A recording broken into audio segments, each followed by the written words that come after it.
नमस्कार दोस्तों, मैं स्टूडेंट प्रोफेसर डॉक्टर अंतिमा, आप सबका बहुत-बहुत स्वागत करती हूँ हमारे चैनल हिंदी नारी में। दोस्तों, नेट का एग्ज़ाम बहुत करीब आ रहा है और मुझे पता है आप सबकी तैयारी बहुत ज़ोरों-शोरों से हो रही होगी, क्योंकि ऑलरेडी हमारे पास एक शेड्यूल और एक नोटिफ़िकेशन है कि हमारे एग्ज़ाम जन लास्ट या फरवरी स्टार्टिंग में होने वाले हैं। तो उस हिसाब से बहुत कम समय बचा है, शायद 1 महीना भी नहीं है। तो इन आखिरी दिनों में अब आप क्या तैयारी कर रहे हैं उसपे बहुत कुछ डिपेंड होता है कि आपका परफ़ॉर्मेंस कैसा होगा। आज के वीडियो में मैं हिंदी विषय की बात करने वाली हूँ कि आप लास्ट मोमेंट पे क्या तैयारी करें, किन किताबों को प्रेफ़र करें, इसकी कुछ बुक लिस्ट और कुछ आइडियाज़ मैं आपसे शेयर करूँगी। सबसे पहले बात करते हैं बुक लिस्ट की। केवल 3 किताबें हैं जो आपको नेट जेआरएफ क्वालीफाई करने में बहुत ज़्यादा हेल्प करने वाली हैं। आप नेट की तैयारी कर रहे हैं और ये लास्ट समय है, तो मैं ये मान के चल रही हूँ कि आपने ये सिलेबस देख लिया होगा और उसके अकॉर्डिंग कुछ रॉ मटेरियल्स आपने ऑलरेडी पढ़ा होगा, मतलब हिंदी साहित्य का कॉन्सेप्ट आपका क्लियर है और सिलेबस आपकी समझ में आ चुका है। अब एकदम लास्ट टाइम आप किन किताबों को प्रेफ़र करें, तो उसमें सबसे पहले नंबर पे है हिंदी साहित्य का इतिहास डॉक्टर नगेंद्र की। किताब थोड़ी मोटी है, अगर आपने बिल्कुल नहीं पढ़ी है, तो मैं सजेस्ट नहीं करूँगी, लेकिन अगर आपने पढ़ी है इसको, तो लास्ट टाइम इसको एक बार ज़रूर देख लें, क्योंकि बहुत सारे फैक्चुअल और कॉन्सेप्ट वाले क्वेश्चन जो हैं, वो इससे क्लियर हो जाएँगे। इसको अपने बुक लिस्ट में अगर आपने शामिल नहीं किया है, तो आप इसको आगे, आप इस एग्जाम में तो नहीं, लेकिन आगे नेट की या किसी भी एग्जाम की तैयारी में आप इस बुक को, डॉक्टर नगेंद्र के हिंदी साहित्य के इतिहास को अपनी बुक लिस्ट में जरूर शामिल करें। दूसरी किताब है हिंदी वस्तुनिष्ठ डॉक्टर सरस्वती पांडे और डॉक्टर गोविंद पांडे की। बहुत फेमस किताब है, गाइड है एक प्रकार से, पूरा कंपाइलेशन है एक नोट्स का, जिसमें आपको सारी चीजें एक जगह सुनियोजित तरीके से मिल जाएंगी।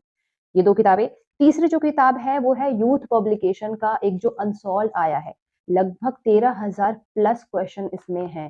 हिंदी साहित्य के, हिंदी की से रिलेटेड जितने भी प्रश्न बन रहे हैं, चाहे वो नेट, ये इसमें पीवाईक्यू भी है, लास्ट 10 ईयर का क्वेश्चन पेपर, इसके अलावा अन्य जितने भी जगह एग्जाम हुए हैं, चाहे वो असिस्टेंट प्रोफेसर के हो, नेट का हो, सेट का हो, या फिर अन्य स्टेट में होने वाले टीजीटी पीजीटी एग्जाम हो, सब में हिंदी के प्रश्नों का एक जगह संकलन है। तो आपने पढ़ लिया है, कॉन्सेप्ट क्लियर है, अब आपको, आपने गाइड से रिवीजन भी कर लिया है, अब आपको फाइनल जो करना है वो प्रैक्टिस और रिवीजन। तो ये किताब जो है यूथ पब्लिकेशन आपको प्रैक्टिस भी करवाएगी और आपका रिवीजन भी करती चलेगी। ये तीनों किताब आप लास्ट टाइम अगर देखकर चल रहे हैं, तो मुझे भरोसा है कि आपको बहुत हेल्प मिलेगी। अब बात कर लेते हैं कुछ टिप्स की। मैं आपको जरूर सजेस्ट करूंगी कि आप कोई नया अलग से कोई नोट्स, कोई किताबें ना पढ़ें, जो मटेरियल आपके पास है बस उतना ही पढ़ें।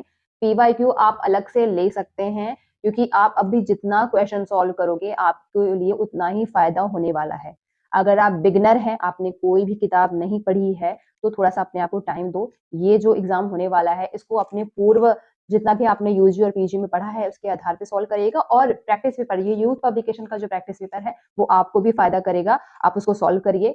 नेट के सिलेबस में जितनी भी विधाएं हैं, उसमें आपको एक एक विधाओं का एक शॉर्ट नोट्स तैयार किया होगा आपने, मैंने पहले भी बताया था। यदि नहीं किया है तो आप हर विधा पर 2-2 4-4 उसकी इंपॉर्टेंट फैक्ट जरूर लिख लें, जैसा कि विधा के बारे में कुछ स्पेशलिटी हो, किस सन में लिखी गई है, कौन कौन से पात्र है, किस घटना पर आधारित है, उसका देश काल वातावरण क्या है। ये कुछ चुनिंदा बातें हैं जो हर विधा की आपने 2-2 4-4 लाइन में उसको लिख लेनी है और फाइनल के समय, मतलब एग्जाम के 1 हफ्ता पहले आपको वही रिवाइज करना है। तो ये कुछ आखिरी महीने की तैयारी की कुछ किताबें थी। केवल 3 किताबों को फोकस करना है और निश्चय ही आपको रिजल्ट बहुत अच्छा मिलेगा।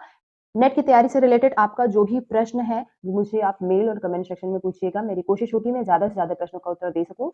नेट के एग्जाम के लिए आप सभी को मेरी और मेरे चैनल की तरफ से ढेर सारी शुभकामनाएँ। शुक्रिया।